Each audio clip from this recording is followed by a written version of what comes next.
The street was usually calm and quiet, lined with trees that shaded the sidewalks and houses that seemed to reflect the suburban peace of the neighborhood.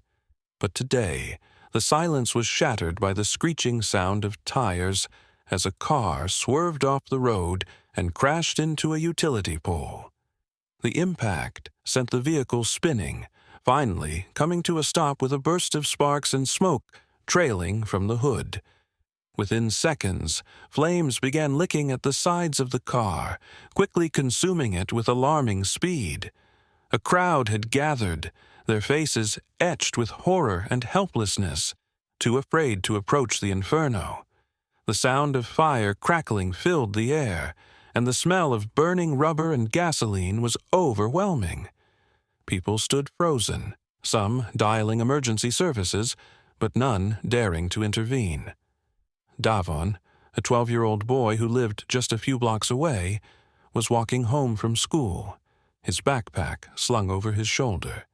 He noticed the growing crowd and the thick plume of smoke rising into the air. Curious but cautious, he approached the scene.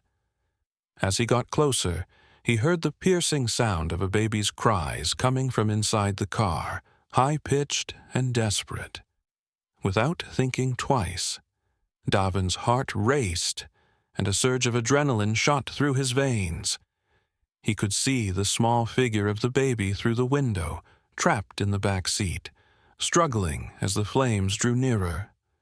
The heat from the fire was intense, and the smell of gasoline was starting to fill the air. There was no time to wait for the fire department. Ignoring the fear that gripped his chest, Davon pushed through the crowd, his feet carrying him faster than he'd ever run before. His mind was set. He knew what he had to do. A voice screamed from the crowd, "Don't go near it! It's too dangerous." But Davon didn't stop. His focus was on the baby inside, helpless and alone. He reached the burning car, quickly assessing the situation. The door was jammed shut, the heat radiating off it, making it impossible to touch. Desperate, Davon scanned the surroundings for any tool or object that might help him. His eyes fell on a large rock, and without wasting another second, he grabbed it and used all his strength to smash the window. The sound of breaking glass rang out in the chaos, and as the car's windows shattered, he reached inside. The smoke was thick, and the heat was unbearable. But Davon reached in and carefully pulled the baby free, cradling it against his chest as he backed away from the car. The crowd erupted in cheers as Davon emerged from the flames, his face streaked with sweat and soot, but his eyes wide with determination. He handed the baby to a paramedic, who quickly took over, making sure the child was safe. The fire department arrived moments later, dousing the car in water, but by then, Davon's job was done. Breathing heavily, Davon stood aside watching the paramedics attend to the baby, a sense of relief washing over him. It hadn't been easy, and it had certainly been dangerous, but he had saved the baby's life. But little did he know, this act of courage would change his life in ways he couldn't even imagine. The chaos around Davon was deafening, the crackling of flames and the shouting of bystanders blending into a chaotic symphony of panic. Yet, all that mattered to him was the baby inside the car. His feet moved on their own, carrying him closer to the burning vehicle. The heat from the fire hit him like a wall, forcing him to squint against the blaze. The smoke was thick and choking, swirling in the air and making it difficult to breathe, but none of that mattered. The baby's cries pierced through the thick smoke, their desperation urging Davon forward. He glanced around, searching for a way in. The door was locked, and the windows were too thick to break with his bare hands. But then, his eyes landed on a large rock by the side of the road, its sharp edges perfect for smashing through glass. His heart pounding, Davon didn't hesitate. He grabbed the rock with both hands and hurled it at the window, shattering the glass with a loud crash. A burst of smoke shot out from the broken window, but Davin didn't flinch. With a shaky breath, he reached into the car, his hand brushing against the hot metal as he carefully fumbled to unlock the door. His fingers were slick with sweat, his hands shaking, but he forced himself to stay calm. The baby's cries grew louder, more frantic, as if it knew Davin was close. Finally, with a click, the door unlocked. The heat from the flames intensified as the fire seemed to grow fiercer with each passing second. Davon's heart raced as he reached into the car, feeling for the baby. He carefully pulled the infant out of the back seat, cradling it in his arms. The baby was small, fragile, and barely moving, but it was alive. As he staggered backward, the flames grew higher, licking at the edges of the car and surrounding him in a dangerous inferno. He could feel the heat on his face, the smoke stinging his eyes, but his focus remained solely on the baby. He could feel its tiny chest rising and falling against him, a reassuring sign that the child was breathing, even if barely.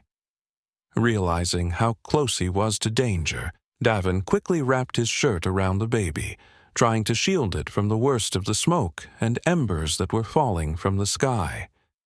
The shirt was no match for the flames, but it was all he had, and it kept the baby protected as he hurried away from the burning car. The crowd had fallen silent, their fear and awe palpable as they watched Davin pull the baby from the fire. With each step, the heat seemed to grow more intense, and Davin's heart pounded in his chest. His muscles screamed for rest, but he didn't stop. Not until he had safely made it to the edge of the crowd, where the paramedics rushed to his side. They took the baby from his arms, immediately checking the infant's condition. As the paramedics moved to work on the baby, Davon staggered backward, his legs trembling from the adrenaline rush. He barely had time to process what he had done before the car behind him exploded. The force of the explosion sent a shockwave through the street, and flames shot up into the sky. The crowd gasped in unison, their shock only deepening as they realized how close Davin had come to the deadly blast. But Davin didn't even flinch. He stood there, breathless but unbowed, as the emergency responders continued their work. The baby had been saved. His heart swelled with pride, and for the first time in his life, he felt like a hero. The crowd erupted into applause, clapping and shouting, their admiration for his bravery echoing in the now quiet street. Yet even amidst the cheers, all Davin could think about was the life he had saved and the future it had just opened up. As the sirens blared and the crowd slowly dispersed, two figures emerged from the chaos, Mr. and Mrs. Whitefield, their faces filled with worry and disbelief. Mr. Whitefield, a tall and imposing figure in an expensive suit, was the first to spot the baby. His eyes softened, and his breath caught in his throat as he rushed toward the paramedics, who were cradling his infant son in their arms. His wife, Mrs. Whitefield, followed closely behind, her face pale with relief. Without a word, Mr. Whitefield embraced his child, his hands trembling as he held the baby close, checking to make sure he was okay. Mrs. Whitefield was right beside him, her tears flowing freely as she kissed the baby's forehead, whispering words of love and gratitude. When the paramedics reassured them that the baby was going to be okay, the couple finally turned their attention to Davin, standing on the edge of the scene, his eyes watching them quietly. The Whitefields walked toward him, and Mr. Whitefield extended a hand. "Thank you. You saved my son," Mr. Whitefield said, his voice cracking with emotion. "I don't even know how to begin to express how grateful we are." Mrs. Whitefield, still holding her baby, wiped away her tears and stepped forward to hug Davon.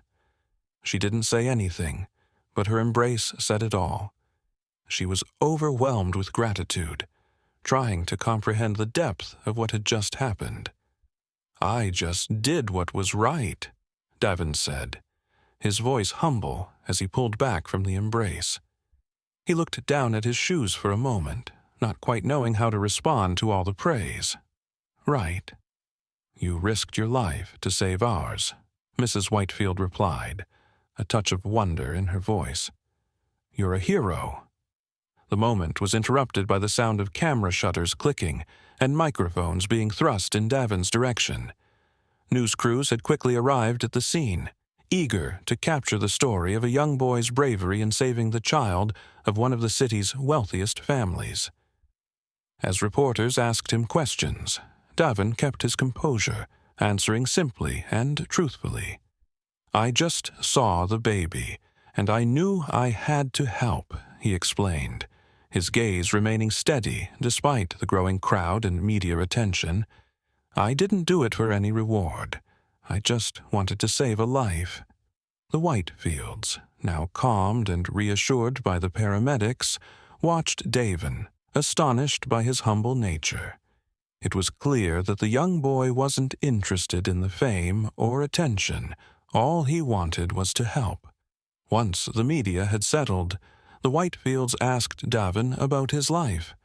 As they spoke, it became apparent that Davin wasn't just a hero in a moment of crisis.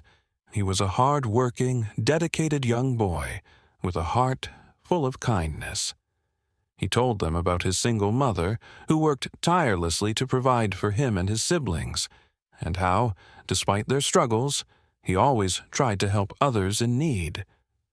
"My mom works 2 jobs to keep us fed," Davin said quietly, looking down at his shoes. "She's always working, so I try to help out whenever I can." Mr. Whitefield's eyes softened, and Mrs. Whitefield placed a hand on her husband's arm. They exchanged a glance before turning back to Davin. "You're an incredible young man, Davin," Mr. Whitefield said, his voice filled with admiration. "We're so proud of you, and we want to make sure you have the opportunity you deserve." Mrs. Whitefield nodded, her tears now replaced with a look of resolve. "We've seen the way you've helped our son. We want to help you, too," she said, her voice firm and kind. "We'd like to offer you a chance to attend the best school, and we'll make sure you and your family never have to worry about anything again." Davin's eyes widened in surprise. He hadn't expected anything in return for his actions, much less an offer like this.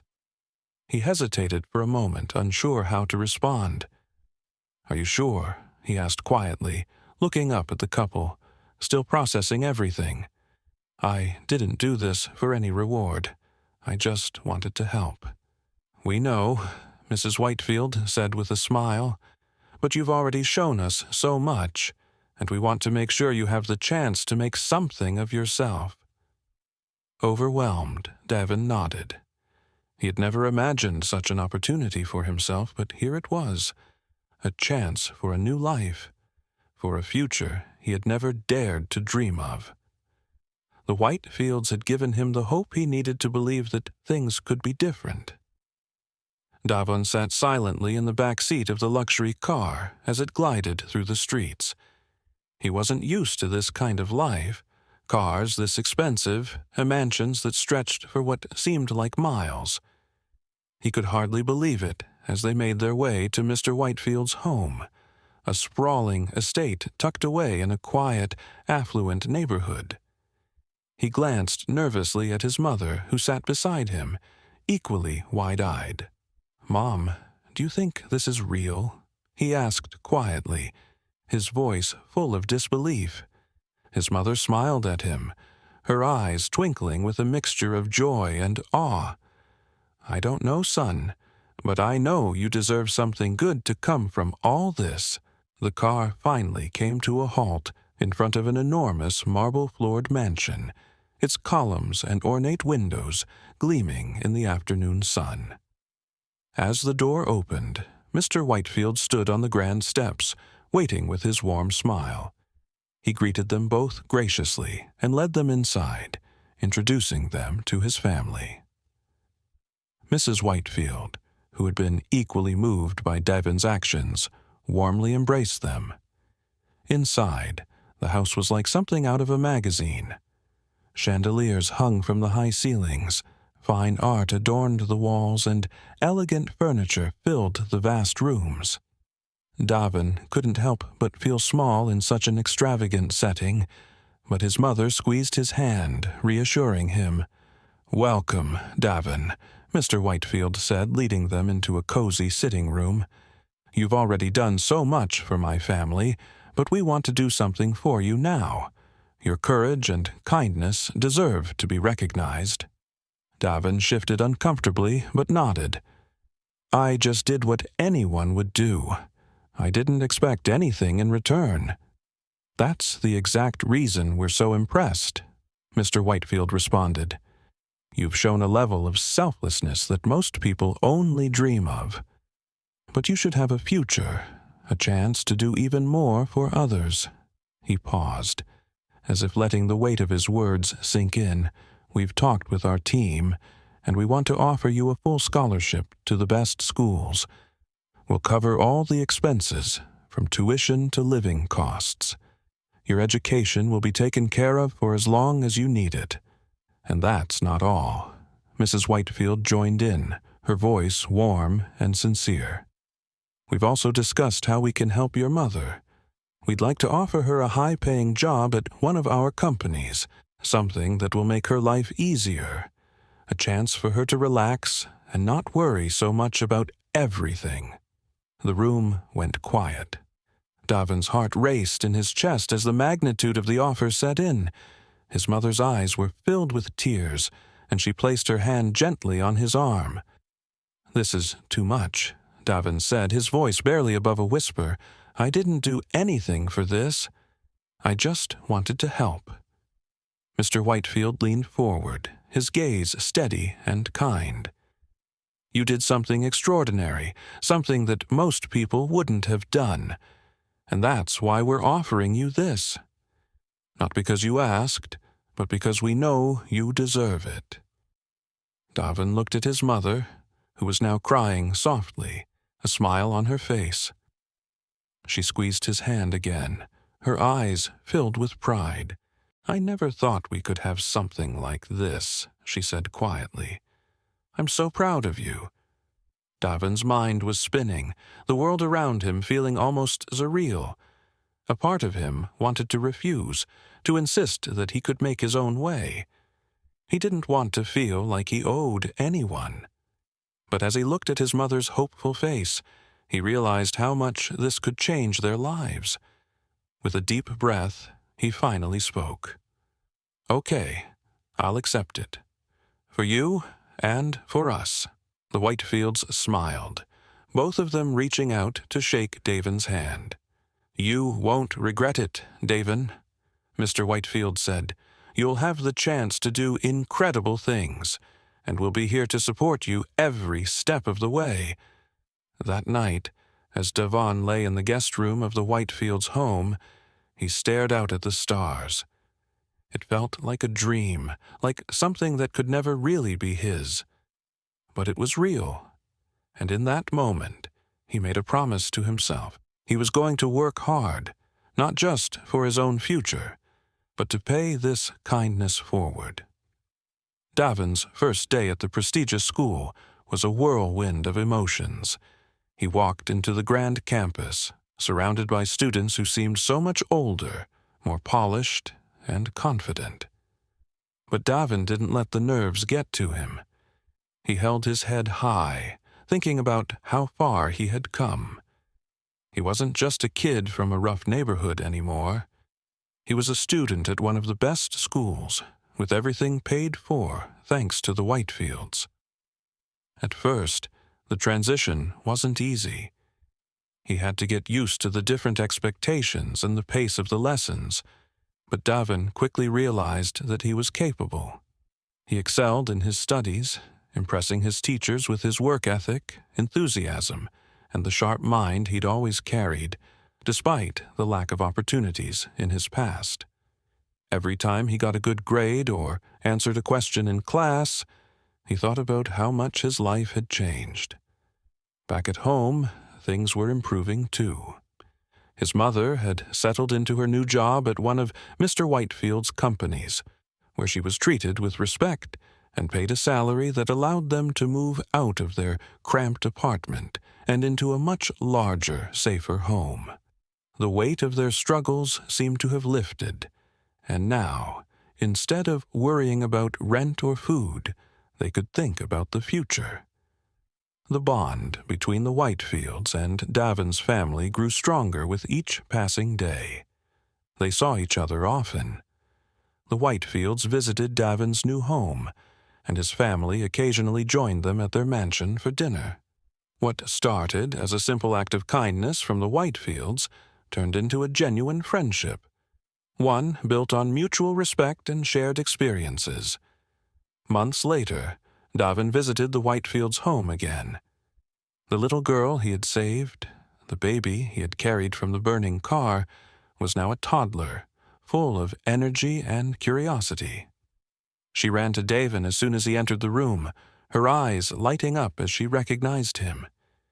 He bent down to scoop her up, smiling as she giggled in his arms. As he held her, he reflected on how everything had changed. His life, his family's life, and even the lives of the Whitefields had been altered forever by his decision to act that day. One moment of bravery, one act of kindness, had set everything in motion. Looking out the window, with the toddler laughing in his arms and his mother by his side, Davin realized he had a future. He had a family that loved him, and he had the chance to make a difference in the world, just as the Whitefields had made a difference in his life.